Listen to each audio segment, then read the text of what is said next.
toast. With my fingers all the way to the bone. Laughing like two customers on the phone. My body's working but my mind is gone. I just can't wait to get home. Shut the door, grab a play CD and turn it up. Take the phone out the hook and turn the light up. Lay down, lay my head back and clear my thoughts. Hey, God, it's me. I've been waiting for this time all day long, so that we can be all alone. And want to be with my heart, my soul, and my mind, and leave it all behind. How you guys doing today? Jason A. Kuhn here, giving you a Fight the Deception with Christian Perception news brief for February 4th, 2014. We got a lot of news today with a little time. Let's jump into it here at CBSNews.com. Obamacare will shrink workforce by 2 million, report says.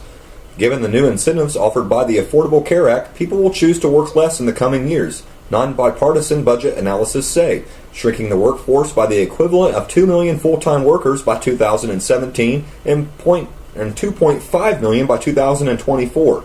Republicans, already intent on making the controversial health care law a 2014 campaign issue, seized on the new data from the Congressional Budget Office, the CBO, to argue the law is hurting the economy. The White House, however, defended the law, charging the GOP with spinning the facts. Quote, the middle class is getting squeezed into this economy, and this CBO report confirms that Obamacare is making it worse. Unquote. House Speaker John Boehner, representative out of Ohio, said in a statement. Senator Orrin Hatch, representative of Utah, the top Republican on the Senate Finance Committee, called the CBO report, quote, terrible news, unquote. Let's move on here to DailyCaller.com. White House wrote pro-Obamacare tweets for NFL players to parrot. White House officials sent out pre-formed tweets so the NFL Players Union get former and current football stars to tout Obamacare on game day, the Washington Free Bacon reports. Kyle Learman, a White House Office of Public Engagement liaison, emailed a representative at the NFL Players Association Sunday, encouraging players to tweet in support of Obamacare during the Super Bowl and promising retweets and increased coverage in return. According to the Free Bacon sources, NFL Union's officials sent on Learman's request to marketing reps for various players. Learman's message targeted football fans for a healthcare.gov plug, quote, football fans, hope you're getting ready for Super Bowl 38. 48, don't forget you can get covered at healthcare.gov, unquote. Wow, more propaganda brought to you by the Obama administration. Let's move on here to Washington.cbslocal.com. Sotomayor labeling illegal immigrants criminals is assaulting. Or labeling illegal immigrants criminals is insulting, she says. Let's scroll down here. Sotomayor was asked at a talk at Yale Law School later in the day about her use of the term, quote, undocumented immigrants, unquote, rather than the traditional illegal alien. Sotomayor characterized the issue as a regulatory problem and said labeling immigrants criminals seems insulting to her. Quote, I think people that paint those individuals as something less than worthy human beings, and it changes the conversation, unquote, Sotomayor said. To me, I thought if you're doing something illegal, that makes you a, what's the word, criminal? Let's move on here. DailyMail.com, Lockheed Martin fires most powerful portable laser weapon it has ever created in high-tech race to replace missiles. It is a weapon that could mean the end of traditional missiles. Lockheed Martin revealed it has tested over a 30-kilowatt electric fiber laser, the highest power ever fired. The firm says the weapon could eventually be mounted on jets, tanks, and fighter planes, and will more than triple its strength before being used in combat. Wow. Looks like Star Wars are here. Let's move on here to sanfrancisco.cbslocal.com. Bay Area realtors now using drones to market high-end properties. Wow, the idea of using drone technology to showcase high-end real estate is taking off with some Bay Area realtors.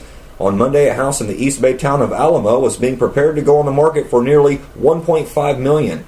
To really showcase the home and its view of Mount Diablo, the realtors brought in a drone. Quote, you get the scale, you get the feeling of the actual home, you can see, hey, this thing's on an acre. This is what it looks like, unquote, said Randy Churchill of Dudum Real Estate. Wow, let's move on here to a YouTube clip. This is brought to you by Ben Swan, $3,000 for live flu vaccine test subjects. Let's give this a listen.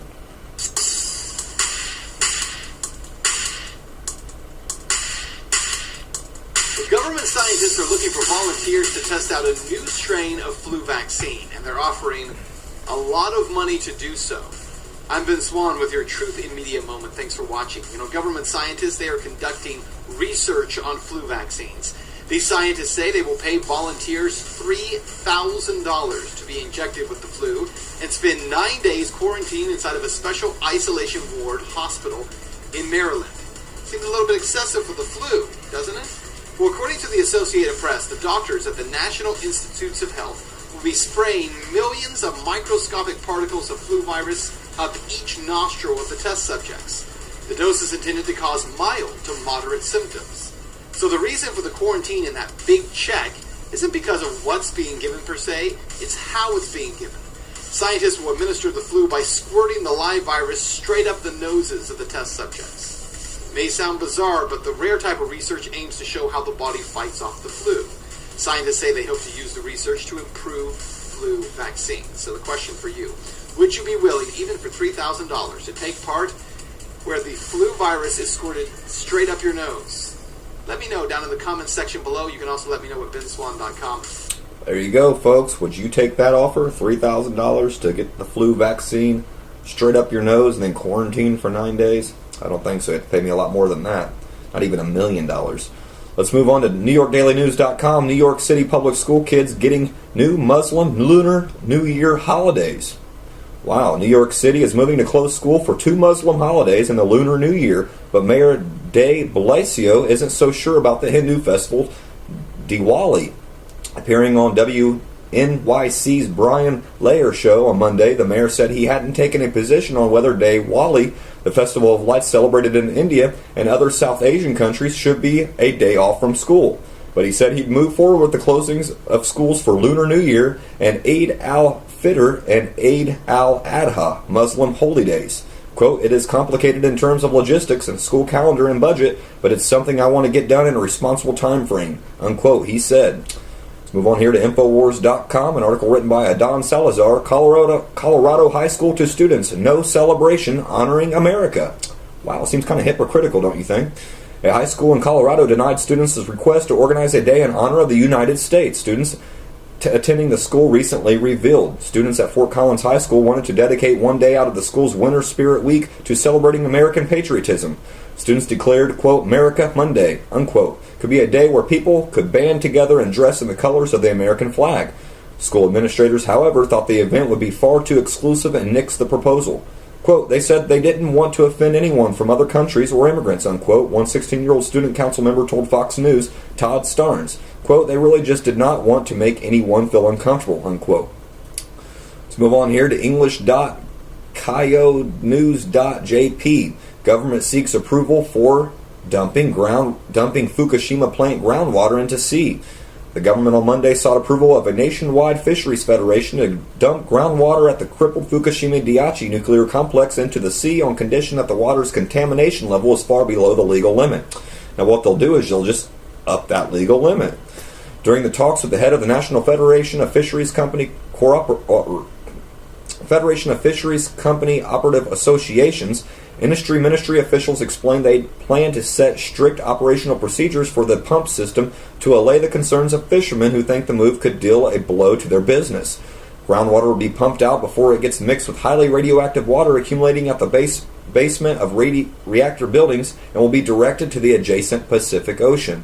Like it's not already pouring out into the ocean anyway and coming our way and it's already hit the shores of California. Well, let's move on here to the last article I got of the day, DailyCaller.com, pro-Common Core panelists, "The children belong to all of us." An event on the Friday sponsored by a leftist think tank, former Massachusetts Education Secretary Paul Reville called Common Core critics a tiny minority and asserted that, quote, "the children belong to all of us," unquote. Reville also claimed that opponents of Common Core are against any academic standards, reports CNSNews.com. Quote, "To be sure, there's always a small voice, and I think their voice is getting amplified in the midst of these arguments, of people who are never in favor of standards in the first place and never wanted to have any kind of testing or accountability, and those voices get amplified," unquote, Revelle declared. No, I think what we have a problem is you claiming that the children belong to you and the society and all of us, and the parents have no rights at all. That's all the news I got for you guys today. I don't want to leave you without the New World Order quote of the day. Quote, the real rulers in Washington are invisible and exercise power from behind the scenes," unquote. Supreme Court Justice Felix Frankfurter, 1952. Of course, I don't want to leave you without the proverb of the day. This is Proverbs 26:4, King James only. "Answer not a fool according to his folly, lest thou also be like unto him." That's all the quotes, news, and articles I got for you guys today. I'll leave you guys off with the song that I brought you in on. This is by Disciple, Not Since Breakfast.